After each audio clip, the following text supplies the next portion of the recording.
পুলিশের জিজ্ঞাসাবাদের মানে বোঝো? মানে আবার কি? 2 সপ্তাহ ধরে তো আমাকেও নানান কিছু জিজ্ঞেস করে যাচ্ছে।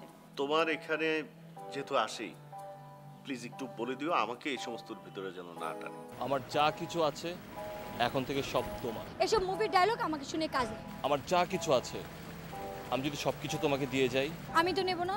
তাহলে আর কাকে দিয়ে যাব বলো? আমি তোমার কাছে শুধু সময় চাই শুভ্র। সে যদি বিদেশে যাওয়ার সময় আপনাকে বলে যায়নি? না, আপনাকে না জানিয়ে বিদেশে চলে গেল? ঠিক ওই সময়টাতে আমিও যে খুব একটা যোগাযোগ ওর সাথে রেখেছি ঠিক তাও না। আমরা একদল হয়ে খেলবো, অথচ আমি তো তোমার নামই জানি না। শাহেদ। দেখো, তুমি যদি মিথ্যা কথা বলো আমি কিন্তু তোমার সাথে খেলবো। সামির একজন বিখ্যাত শিল্পী। আপনার বোন শম্পার লাশটা শুধু তার কেবিন থেকে পাওয়া গিয়েছিল। এছাড়া এই মৃত্যুর সাথে তার কিন্তু আর কোনো সম্পৃক্ততা এখনো খুঁজে পাওয়া যায়।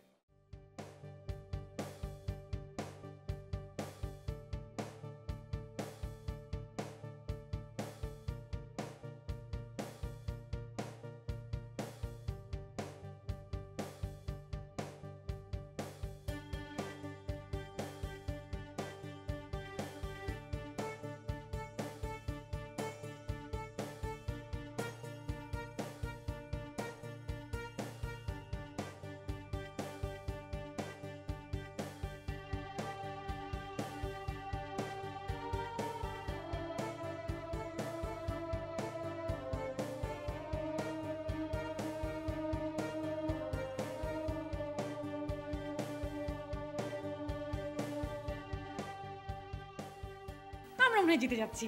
চুপ। কি বোকা ওরা, আমাদের একা ফেলে রেখে বাইরে চলে গেল। বললাম না চুপ থাকতে, এখন কোনো কথাই বলা যাবে না। চুপ।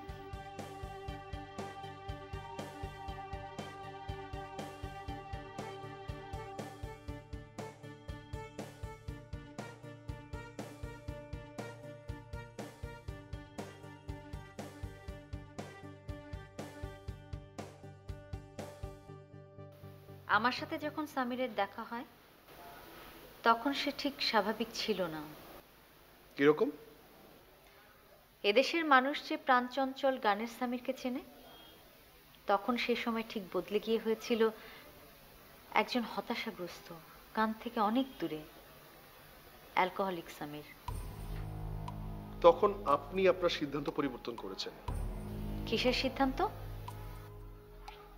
আপনি যে কাজেই বিদেশে গিয়ে থাকেন না কেন, আপনি সিদ্ধান্ত পরিবর্তন করে সামিরের গভর্নেন্স নার্সের দায়িত্ব নিয়ে নিলেন।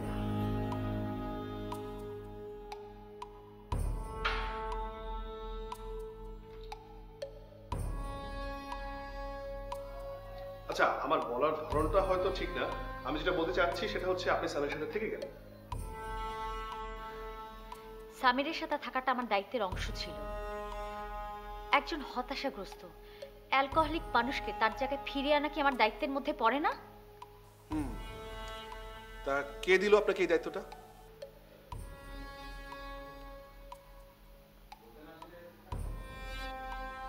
বলতে না চাইলে থাক। দেখুন, আমি আসলে বুঝতেই পারছি না যে আমার কাছ থেকে আপনি কি জানতে চান। দেখুন, এদেশ থেকে বিভিন্ন সময় বিভিন্ন মানুষ বিদেশে যায়, গিয়ে ভালো মন্দ নানাবিধ কাজে জড়িয়ে পড়ে। অনেকে আবার আন্তর্জাতিক ক্রিমিনালদের সাথেও অ্যাটাচ হয়ে যায়। তার সাথে আমার কি সম্পর্ক? সম্পর্কের বিষয়টা চলে আসে। কিভাবে? আপনার বোন যে প্রমোদতরীতে ছিল, সেই প্রমোদতরীর মালিকের বিভিন্ন দেশে হোটেলের ব্যবসা ছাড়াও নানা ব্যবসা আছে। তো আপনার বোন খুলগুলো দায়ী হলো সামির, এবং সামির অনায়াসে দেশ থেকে চলে গেল। পাসপোর্ট, ভিসা সবকিছু হাতে নিয়ে ভেরি স্মার্টলি সে চলে গেল। দেখুন, পাসপোর্ট, ভিসা এগুলো তো দায়িত্বশীল ব্যক্তিরাই দেয়, তাই না? কথায় বলে না, সরিষায় ভূত। এখানে দেখছি পুরো সরিষা খেতেই ভূত। ভূতের ওঝারা তো ভূত দ্বারাই প্রভাবিত। দেখুন, ভালো হয়ে যায়, আবার এমন কিছু রোগীও আছেন যারা মিথ্যে ভয়ে ডাক্তারের কাছে যান না। সেই অসৎ ডাক্তার আর ভুল চিকিৎসার ভয়টাও কিন্তু কম নয়। সামির আপনার বোনের খুনের এজাহারভুক্ত আসামি, কিন্তু সে আইনের কাছে আত্মসমর্পণ করেনি। বেশিরভাগ অপরাধীরাই তো সেটা করে না। সে কিন্তু আইনি সহায়তা নিতে পারত। দেখুন, সেটা তো সাবিরের ব্যাপার। কিন্তু বিষয়টা শুধু সামির পর্যন্তই থাকতো যদি আপনার সাথে তার দেখা না হতো। দেখুন প্লিজ, সেটা একটা বিচ্ছিন্ন ঘটনা। এই বিষয়টাকেও বিচ্ছিন্ন ঘটনা হিসেবে দেখা যেত যদি আপনি দেশে চলে আসার পরেও সে নিরুদ্দেশ না হতো।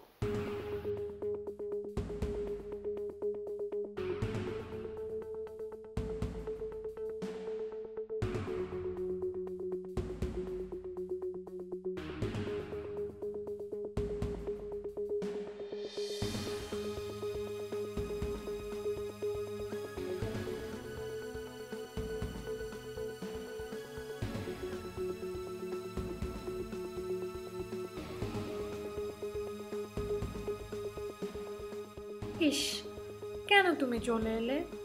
আমাদের সমস্ত খেলাটাই নষ্ট করে দিলে। তোমরা বুঝি খেলছিলে রিনি? খুব মজার একটা খেলা।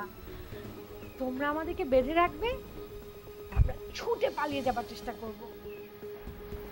তোমাকে তো আমরা কেউ বেঁধে রাখি, এমন একটা কিছুই আশা করছিলাম আপনার কাছ থেকে। কিন্তু ও যে বললো আমরা একদল। মিথ্যা কথা বলেছে ওই লোকটা তোমাকে। কেন? কারণ ও তোমার দলের লোক না। তাহলে আমি কার দলে? তুমি আমার দলে। শুরু থেকেই মেয়েরা এক দল, যাদেরকে বারবার হারাতেই চেয়েছে এরা। তোমাকে ব্যবহার করে এই লোকটা এখান থেকে পালাতে চাইছিল। ও চাইলে কি পালাতে পারতো নাকি? তুমি এখানে ছিলে না। আমি তো নাও থাকতে পারতাম। কেন? তুমি থাকবে না কেন? কারণ আমি একজনকে বিশ্বাস করতে চেয়েছিলাম। দেখো নয়ন, তুমি প্রতিবারই লোকটা নিজের চরিত্রে বেরিয়ে আসছে। দূর, এখন খেলাটা আমার কাছে কঠিন মনে হচ্ছে। বেশ কঠিন খেলাই বটে। শেষ পর্যন্ত এই খেলা জিতবো আমি। এখনই শেষটা দেখে ফেলতে চাইলে তো বিপদ। কি সব বলছো তোমরা? যেদিন বুঝতে পারবে সেদিন আর প্রশ্ন করবে না। রিনি, এরা হচ্ছে মেন কিডন্যাপার। জানি জানি, আমি আর এই খেলা খেলবো না। তোমাদের ইচ্ছা তোমরা খেলো, আমি ঘরে গেলাম।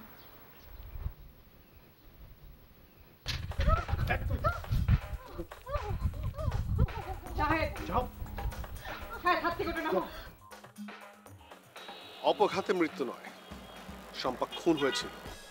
সেজুতির বোন শম্পার অপঘাতে মৃত্যু হয়েছিল। হ্যাঁ, এবং এতদিনও আপনারা কোনোই কুল কিনারা করতে পারলেন না। আপনারা যারা আত্মীয় বন্ধু, আপনারা যদি সহযোগিতা না করেন তাহলে আমরা আমাদের কাজটা করব কিভাবে? সহযোগিতা কিভাবে করব? আপনারা তো আমাদেরকে রীতিমতো হ্যারাস করছেন। দেখুন, আত্মীয় বন্ধু কেউ কিন্তু সন্দেহের বাইরে নয়। মানে? কেন, আত্মীয় বা বন্ধুরা কখনো কি আত্মীয়কে খুন করতে পারে না?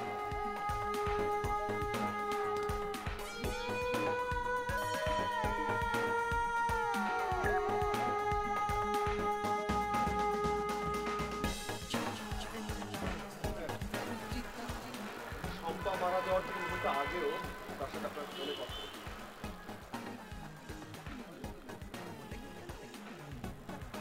কিভাবে? আপনার মোবাইল কল লিস্ট থেকে সেই তথ্যটা পাওয়া গেছে। দেখুন, সেজুতির সাথে আমার সম্পর্কের কারণে শম্পার সাথেও আমার এক ধরনের সখ্যতা হয়েছিল। তা তো হতেই পারে। আসলে শম্পার এই জার্নিটা সেজুতির পছন্দ ছিল না, সাপোর্ট করতো না। যেই কারণে অনেক সময় শম্পা ফ্রাস্ট্রেটেড হয়ে আমার সাথে অনেক কিছু শেয়ার করেছে। আমি ওকে সেগুলোতে সঙ্গ দিয়েছি। এগুলো নিয়ে এতদিন পর কথা হচ্ছে। রায়হান সাহেব, সব কথা কি সবসময় আমরা বলতে পারি? এই আলোচনাটা হোক এটা অনেকেই চাচ্ছিলেন না। আপনার কথা থেকে আমি হয়তো এটা ধরে নিতে পারি যে সেজুতির অমতেই শম্পা বিদেশে গিয়েছিল। বন্ধুদের চাপে পড়ে। আপনি কি এমন কোনো বন্ধুকে চেনেন সেদিন শম্পার সাথে ছিল? সোনিয়া নামের একটা মেয়ে তার সাথে ছিল। সোনিয়া?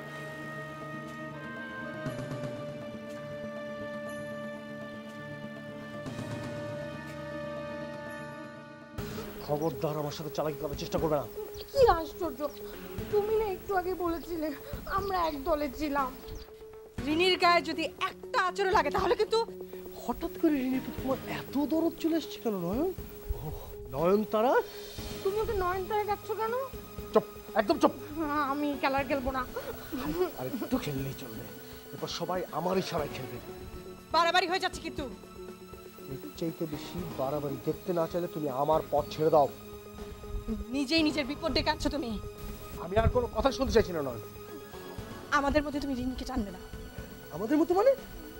দিনের পর দিন আমি যেটার জন্য ছুটে বেরিয়েছি তোমরা হঠাৎ করে এসে কেড়ে নিতে চাইছো। আমি বলছি তুমি রিনিকে ছেড়ে দাও। রিনি নেই তো তোমার আর আমার বাবার কিছুই নেই। আমি যদি না পাই তোমাকে কাউকে পেতে দেবো না। এক পায়ে দেবে না, এক পায়ে দেবে না। কি হচ্ছে এসব? আমি বারবার বলছি কিন্তু। রিনিকে ছেড়ে দিয়ে তুমি আমাকে আটকে রাখো। আর এক পা এগো তাহলে কিন্তু। সাহেব, এটাই কিন্তু সুযোগ। রিনিকে ফেলে রেখে আমরা পালিয়ে যাবো। তাহলে কিন্তু আমি আমি আমি আর বলছি ছেড়ে দাও।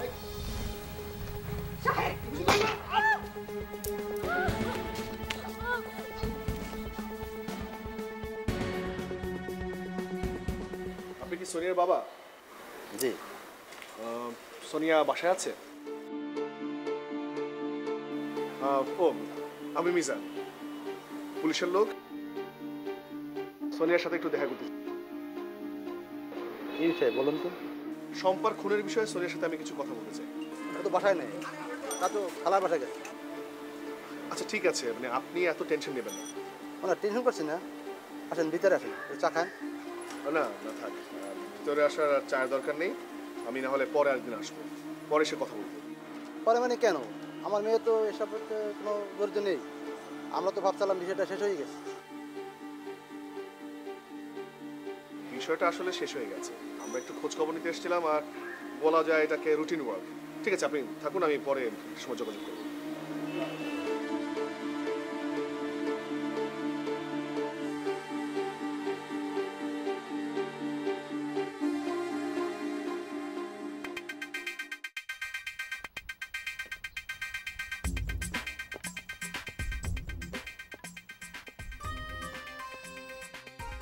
সরি, আসলে পিস্তল চালাবার অভ্যাস নেই তো, না হলে গুলিটা কিন্তু আপনার গায়েই লাগতো। অবশ্য আপনার মতো লোককে কিভাবে সোজা রাখতে হয় সে অভ্যাসটা ঠিকই আছে, রাখতে হয়। কি করব, চারপাশে আপনাদের মতো মানুষের এত ভিড়। আমার গলাটা খুব জ্বলছে, হাতটা কাটেনি তো কোথাও? এ দেখ দেখ না,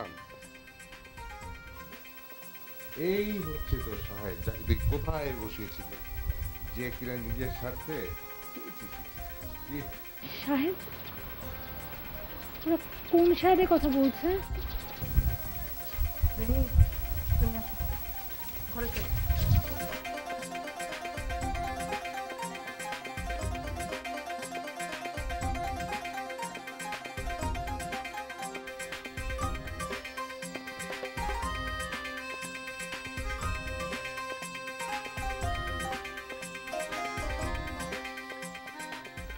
একদিনে দুজনকে সরিয়ে ফেলাটা কি ঠিক হবে? নাকি আরেকটা শেষ সুযোগ দিয়ে দেখবো?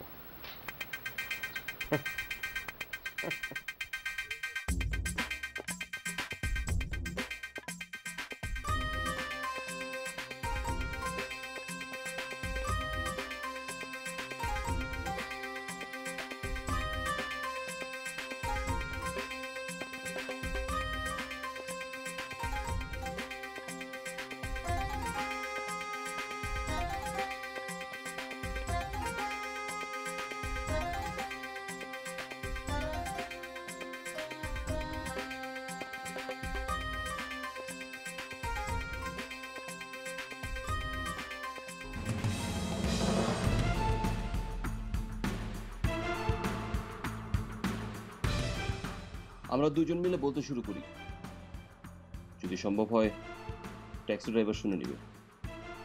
ও বাংলা বোঝে না। তাহলে তো আরো ভালো, যা খুশি তাই বলা যাবে। সামির অসুস্থ ছিল, সামির অসুস্থ ছিল। তুই তাকে স্লো পয়জনিং করে অসুস্থ করছিস, তারপর সুযোগ বুঝে খুন করছিস। না না না, মিথ্যা। রিনির এই অবস্থার জন্য তুই নিজেও দায়ী। এত দূর পথ আসার পরে এখন উল্টো যেতে চাইছিস কেন? আমরাও তো মানুষ আতাউর।